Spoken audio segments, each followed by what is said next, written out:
Good morning, everyone. Today is Sunday, May the 15th, and welcome to a brand new edition of the Kingdom Driven CEO.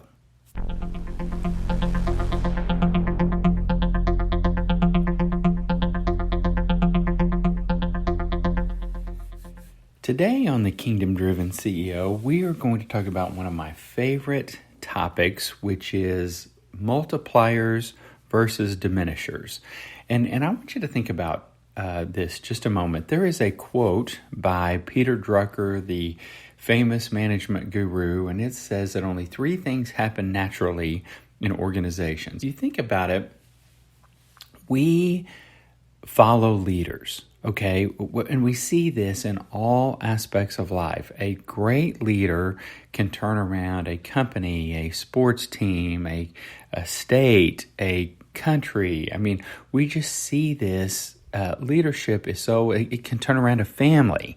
I mean, it's just remarkable what leadership can do, but it can be very elusive. The question is, how do you become a really, really great leader? Well, there are two books that are really favorites of mine, and I want to tell you what they are real quick. The first one is called Love Works. It is by Joel Manby, Manby, and the second one is Multipliers, and it is by Liz Wiseman, Wiseman. And these books are gonna kind of be the basis for what I'm gonna share today. I've adapted them to some of my own personal experiences. And I want to share with you the difference between a leader who is a multiplier and a leader who is a dimisher. I'm gonna define the two, and then I'm gonna lay out the differences.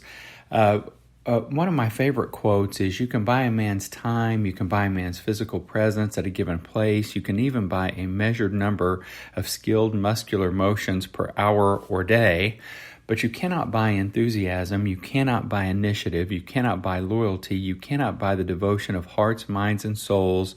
You have to earn these things. And that was from Clarence Francis, who was the chairman of General Foods. So here's what we know today. The workforce is kind of out of control. The supply of workers is very, very low.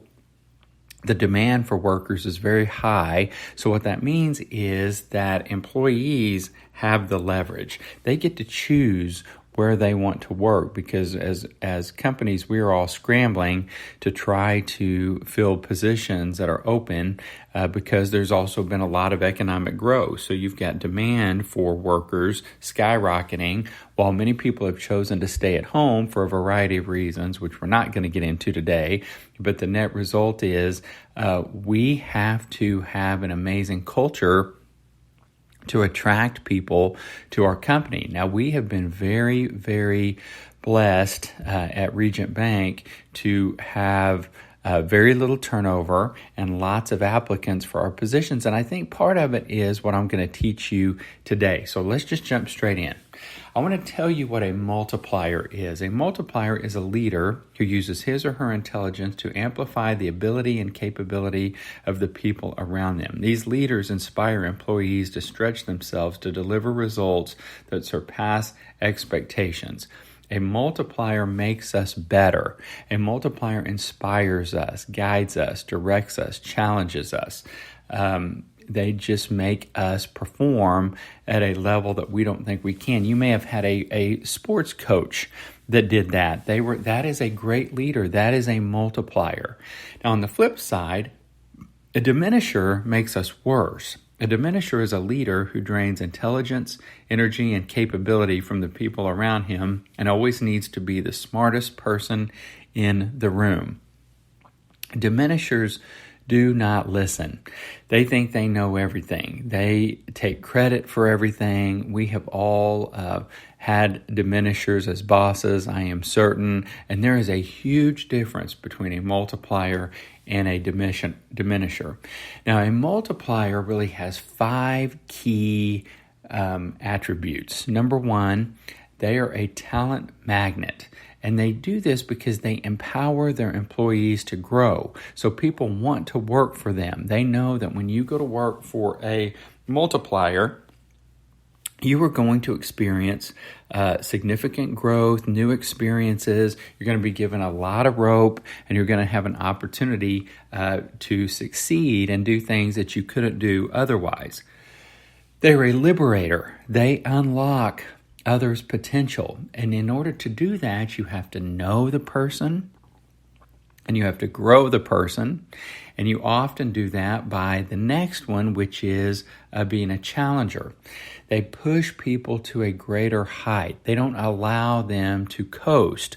So the liberator is basically saying, I see you and I know what you're capable of. I know you are capable of greatness. The challenger is saying, no, you can do better. I know you can do better than what you are doing, and let me challenge you to another level. Number 4, and this is a big one, is the debate maker.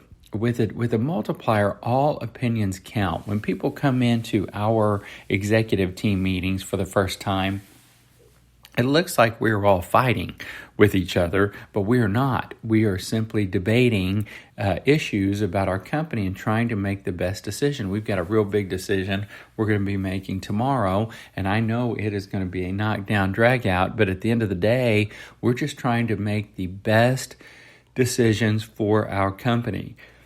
And then finally, a multiplier is an investor, meaning that they coach and they grow the team. You have to take time with your employees to be a multiplier. You have to help them grow through coaching, not just throw them out there to do their job with no feedback whatsoever. Now, obviously, a diminisher would be exactly the opposite in all of these areas. They do not empower. They do not unlock others' potential. They do not push others to a greater height. They do not allow all opinions to count, and they do not coach and grow the team.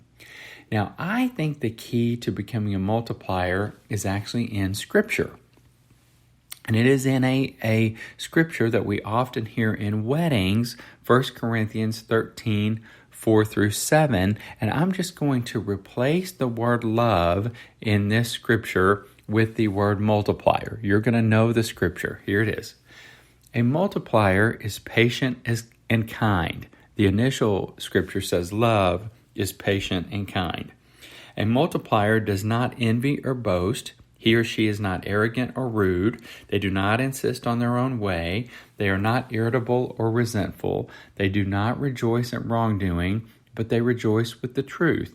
A multiplier bears all things, believes all things, hopes all things, and endures all things.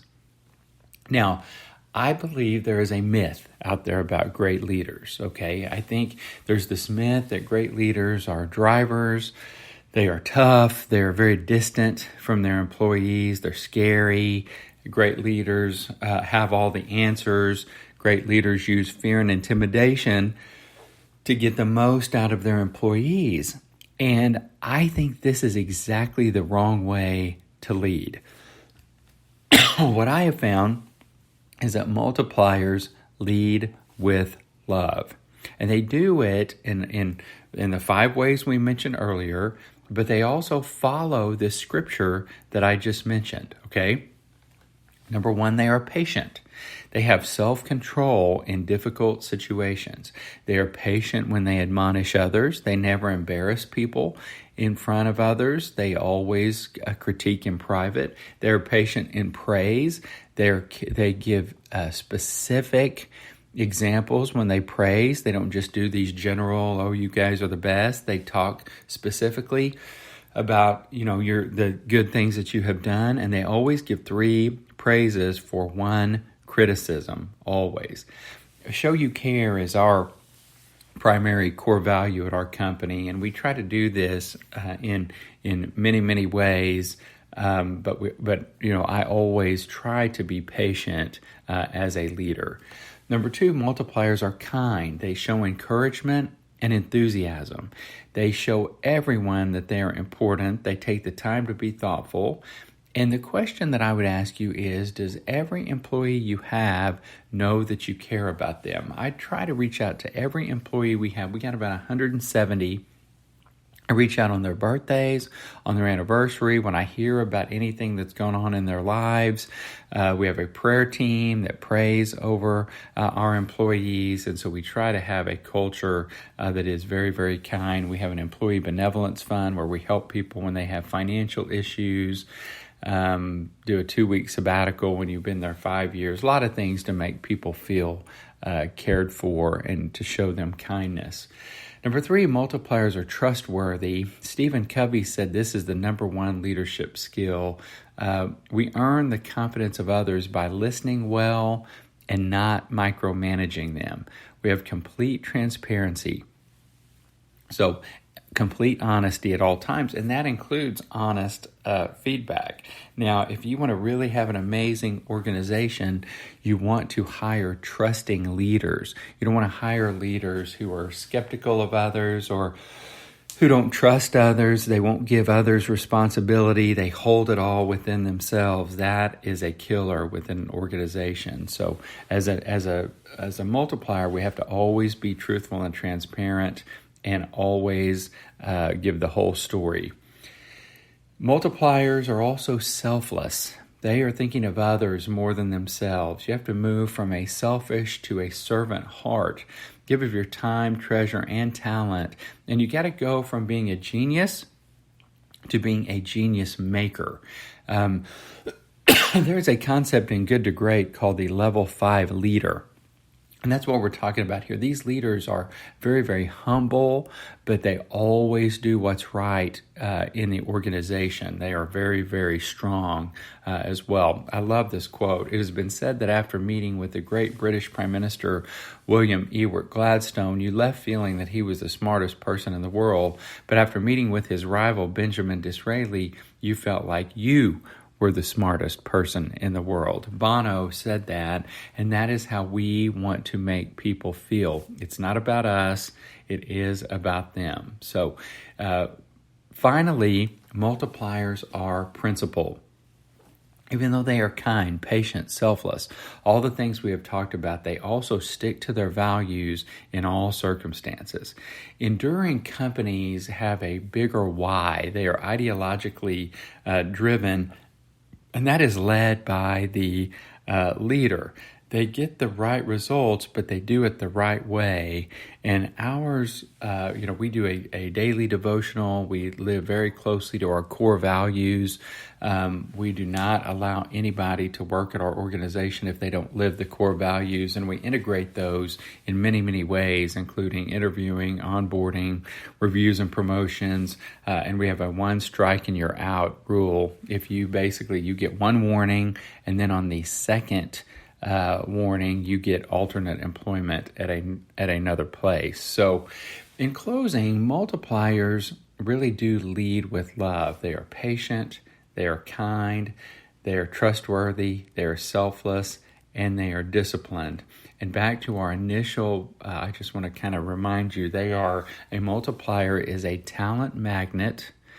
They're a liberator, they're a challenger, they're a debate maker, and they are an investor. And I think if you can follow some of the principles we've lined out here, you will see that in any organization you are leading, whether, again, it is your family, a sports team, your company, a nonprofit organization, whatever the case may be, you will find that people will literally run through walls for you because they will want to please you because they know how much you care about them and they respect you immensely. So thank you so much for joining this episode of The Kingdom Driven CEO, and I will look forward to seeing you next week. Thank you so much. Bye.